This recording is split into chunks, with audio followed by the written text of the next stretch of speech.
Hello dear students, जय Hind. Students, आप लोग पढ़ रहे हैं फिजिक्स विद राहुल गिरी। आप फिजिक्स में लॉज ऑफ मोशन पढ़ रहे हैं, जिसमें लगभग चीज़ें आपको सारी बता दी गई हैं। कुछ छोटे मोटे क्वेश्चंस हैं जो आप लोगों की तरफ से आते रहते हैं कि सर जो ये क्वेश्चन थोड़ा कम समझ में आ रहा है, बता दीजिए। तो मैंने कहा ठीक है। आइए ऐसे ही एक क्वेश्चन पे विचार करते हैं। कहते हैं क्वेश्चन आपके सामने आया, ये कोई स्मूथ टेबल है, इसके एक एंड पर एक पुली लगी हुई है, दो मास एक स्ट्रिंग के सहारे एक दूसरे से इस पर से कनेक्टेड है, इससे है ना, कनेक्टेड है। मास m1 है, मास m2 है, ठीक है। ये स्मूथ टेबल है, मतलब फ्रिक्शनलेस टेबल है, ठीक है, फ्रिक्शनलेस टेबल है। कहते हैं सिस्टम को रेस्ट से छोड़ते हैं तो बताइए एक्सेलरेशन क्या होगा, इन ब्लॉक्स m1 और m2 का एक्सेलरेशन क्या होगा। तो वेरी सिंपल सी बात है स्टूडेंट्स, हमें देखना है कि एक्सेलरेशन के लिए हमें फोर्स देखना पड़ेगा, इनको का फोर्स कौन कौन सा लग रहा है, ठीक है। इसकी बात करें, फ्री बॉडी डायग्राम बनाने की बात करें तो इसका वेट जो है वर्टिकल डाउनवर्ड काम करेगा, m1 जी। स्ट्रिंग इसको पुल कर रखा है तो अपवर्ड टेंशन भी काम करेगा T, और एक ही स्ट्रिंग जहां से जहां तक होती है पूरा एक ही टेंशन लगता है। ये टेंशन m1 को पुल कर रखा है, m2 को भी आगे की तरफ पुल कर रहा होगा T, ठीक है। m1 पर लगने वाले ओनली ये दो ही फोर्सेस हैं, m2 पर लगने वाला है केवल और केवल एक फोर्स T है। हाँ कहेंगे सर रिएक्शन भी लग रहा होगा, इसका वेट भी लग रहा होगा, रिएक्शन R भी लग रहा होगा। मैं कहूँगा कि हॉरिजॉन्टल मोशन हो रहा है तो वर्टिकल कंपोनेंट वर्टिकल फोर्सेस के बारे में जिक्र ना करो तो ही अच्छा है, ठीक है। हॉरिजॉन्टल मोशन हो रहा है तो वर्टिकल फोर्सेस का जिक्र ना करें तो ही अच्छा है। क्यों? क्योंकि हॉरिजॉन्टल मोशन में वर्टिकल फोर्सेस का कोई भी रोल नहीं होता है। ओके स्टूडेंट्स, आइए इक्वेशन ऑफ मोशन बनाते हैं। माना कि ब्लॉक एक्सेलरेशन ए से डाउनवर्ड मूव करना शुरू कर देता है, तो ये वाला ब्लॉक भी एक्सेलरेशन ए से ही डाउनवर्ड आएगा, क्योंकि एक ही स्ट्रिंग से बंधे हैं तो एक आगे जाएगा, दूसरा भी उसी स्पीड से आएगा। इक्वेशन ऑफ मोशन अगर बनाएंगे तो डाउनवर्ड आ रहा है तो नीचे वाला फोर्स बड़ा है, अर्थात बड़े में से छोटे को माइनस कर देंगे क्योंकि डायरेक्शन तो अपोजिट है। Equal to mass into acceleration according to Newton second law. First equation बन गया। ऐसे ही दूसरा इक्वेशन बनाएंगे, टेंशन इस मास पे लग रहा है, टेंशन ही नेट फोर्स है, दूसरा कोई फोर्स है ही नहीं है, तो नेट फोर्स टेंशन हो गया, और इस पर equal to according to Newton second law mass into acceleration, तो m2 इंटू ए हो गया।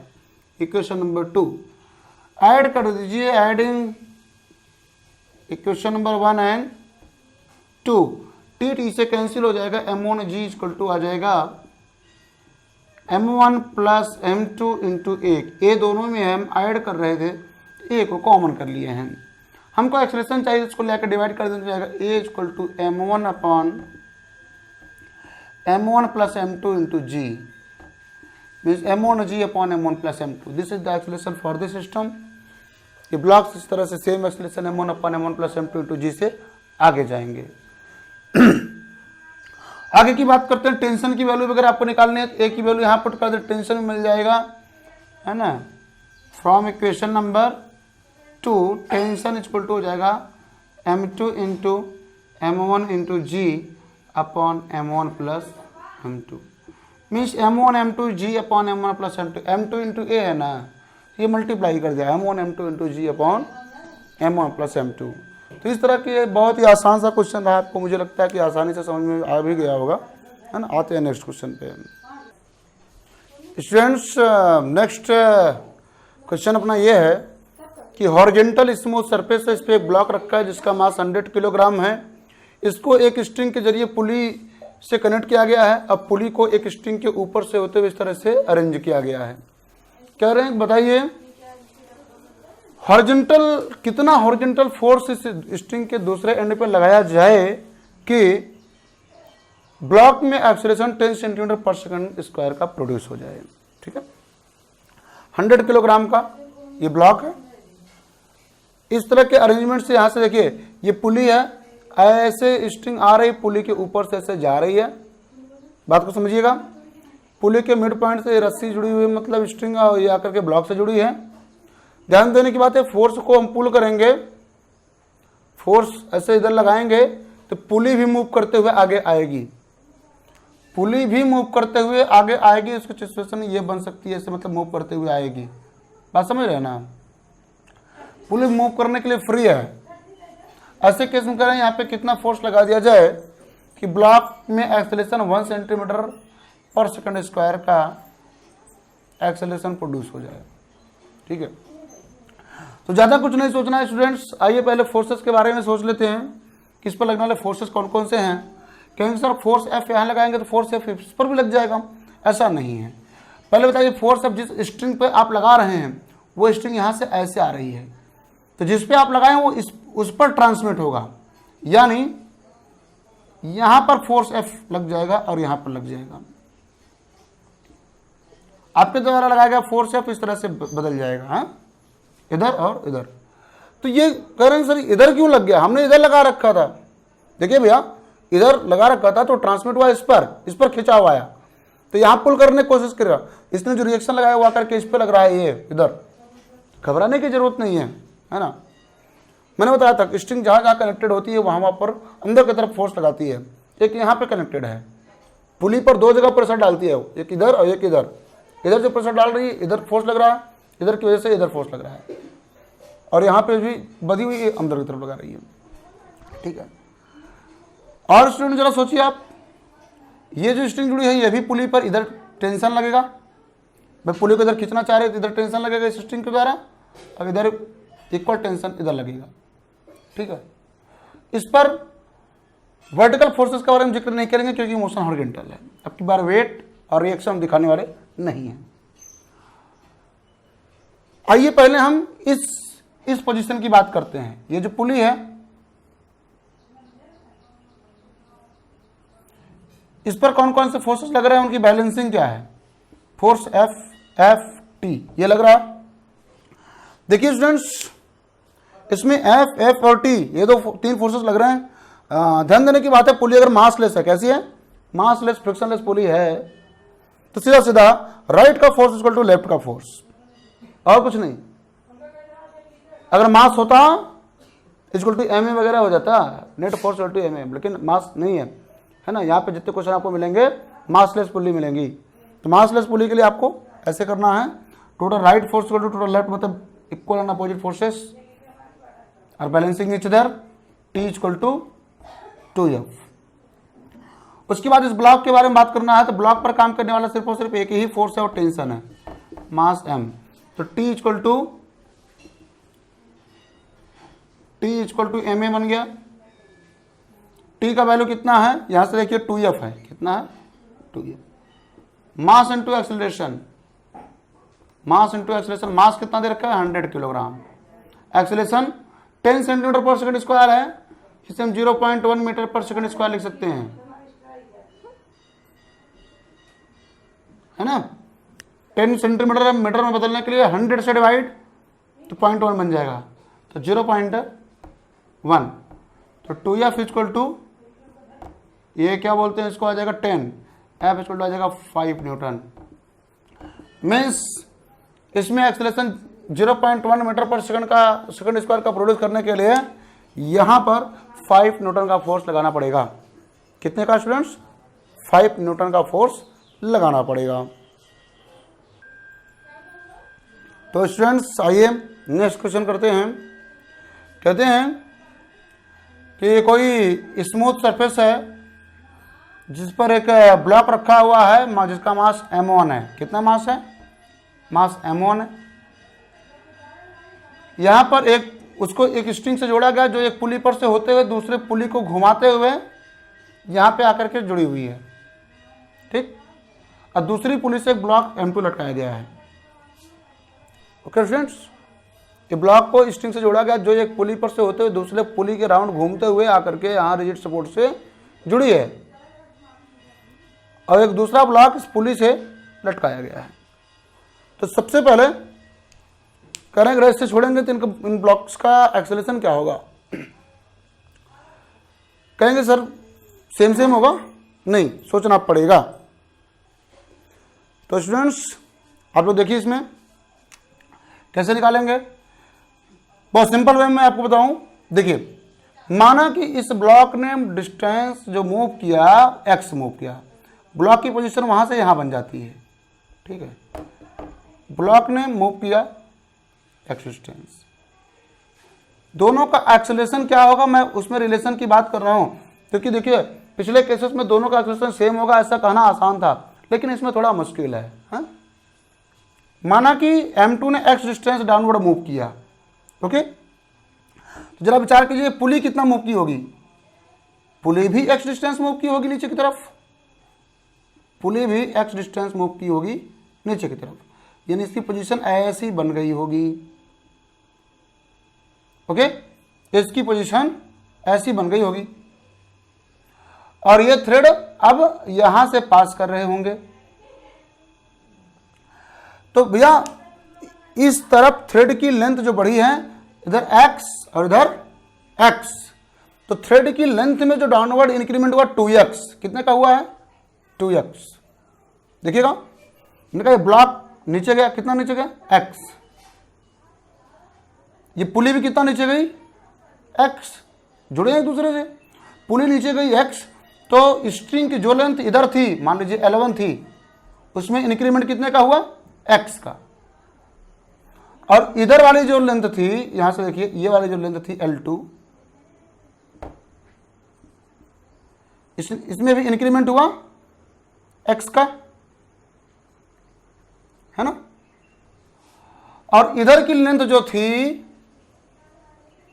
L3, इधर की जो लेंथ थी L3, इसमें आगे कमी हो गई है, मान लीजिए x1 की, कितने कमी हो गई, तो अब ये जो डिस्टेंस बचेगी L3 माइनस x1 बचेगी। बात को गौर से समझिएगा स्टूडेंट्स, फिर से मैं बता रहा हूं, क्या बता रहा हूं कि भैया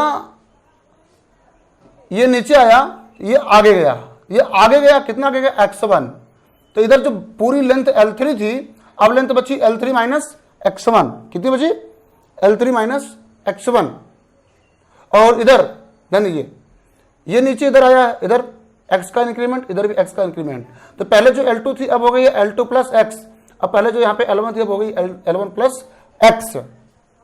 बात इतना समझ रहे हैं ना। तो स्टूडेंट्स आइए देखते हैं स्ट्रिंग की टोटल लेंथ जो पहले थी, पहले स्ट्रिंग की जो टोटल लेंथ थी L1 plus L2 plus L3 थी, L1 plus L2 plus L3 थी, और अब यही टोटल लेंथ आ रही है कितनी, L1 plus x, L2 plus x plus L3 minus x1, okay. तो L इक्वल टू हो गया L1 plus L2 plus L3, एक तरफ कर लिया, प्लस x मिला के 2x माइनस x1।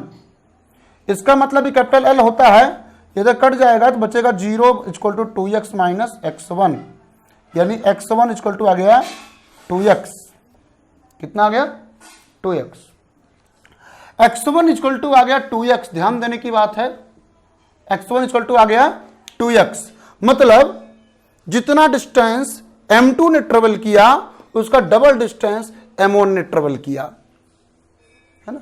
बहुत इजी वे में आप लोग को बताया हूं, समझ में आना चाहिए। जितना डिस्टेंस m2 ने ट्रेवल किया है उसका डबल डिस्टेंस m1 ने ट्रेवल किया है। और अगर ये डिस्टेंसेस हैं, एक बार डिफ्रेंशिएट करें, dx1 बाई dt बराबर dx2 बाई dt, इसका मतलब acceleration of m1 equal to velocity of m1 equal to velocity of twice the velocity of m2 मतलब v2, है ना। 1 की वेलोसिटी इक्वल टू 2 की वेलोसिटी इंटू 2, फिर से डिफरेंशिएट कर दें, dv1 upon dt equal to twice of dv2 by dt, dv1 by dt का मतलब होता है acceleration of a1 equal to twice into acceleration of a2, अरे वेलोसिटी का डिफरेंशियल मतलब एक्सीलरेशन, मतलब ब्लॉक 1 का जो एक्सीलरेशन होगा ब्लॉक 2 के एक्सीलरेशन का डबल होगा। क्या होगा? डबल होगा। ध्यान देने की बात है ना। यानी जितनी एक्सीलरेशन से m2 आगे बढ़ेगा उसके डबल एक्सीलरेशन से m1 आगे बढ़ेगा। मतलब इसका एक्सीलरेशन हम अगर बोलेंगे a है ना, जो कि a2 बराबर है, तो इसका एक्सीलरेशन होगा 2a। बात क्लियर? आइए अभी क्वेश्चन ऑफ मोशन लिखते हैं। m2 का फ्री बॉडी डायग्राम बनाते हैं। m2 पे काम करने वाले फोर्सेस कौन कौन से हैं? एक डाउनवर्ड काम करेगा m2g, ऊपर की तरफ टेंशन काम करेगा T1, ऊपर की तरफ टेंशन काम करेगा T1। नहीं, टेंशन की बात कर लेते हैं। देखो पहले इस पर अंदर की तरफ पुल कर रहा होगा टेंशन T1, एक ही स्ट्रिंग है तो यहां भी टेंशन लग रहा होगा T1 और यहां भी टेंशन लग रहा होगा T1। ओके, दूसरी स्ट्रिंग है, ये इसको पुल कर रही होगी टेंशन T2 से, है ना। इस बात को मैं इरेज कर देता हूं, आप लोग नोट्स बना लीजिएगा, उसमें देखिएगा, है ना। तो ये देखिए क्या बोला मैंने, T2 और इधर भी फोर्स लग रहा होगा T2। ओके अब देखिए स्टूडेंट्स, फ्री बॉडी डायग्राम की बात मैं करता हूं तो यहां पर T2 लग रहा है, इस पर डाउनवर्ड फोर्स है m2g और अपवर्ड फोर्स है T2, तो नेट फोर्स लिखा जाएगा, इससे आ जाएगा m2g minus T2 equal to m2a। क्या जाएगा? m2a। और उसके बाद ये T2 और T1 में रिलेशन ले आने की कोशिश करें, T2 और T1 में रिलेशन ले आने की कोशिश करें। ये देखिए T2 equal to T1 plus T1, T2 equal to T1 plus T1, अर्थात T2 equal to twice of T1। ध्यान देने की बात है। दिस इंप्लाइज दैट T2 यहाँ पे लिखा जाएगा m2g minus twice of T1 equal to m2a is equal to m2a। ये बात आपको समझ में आ रही है?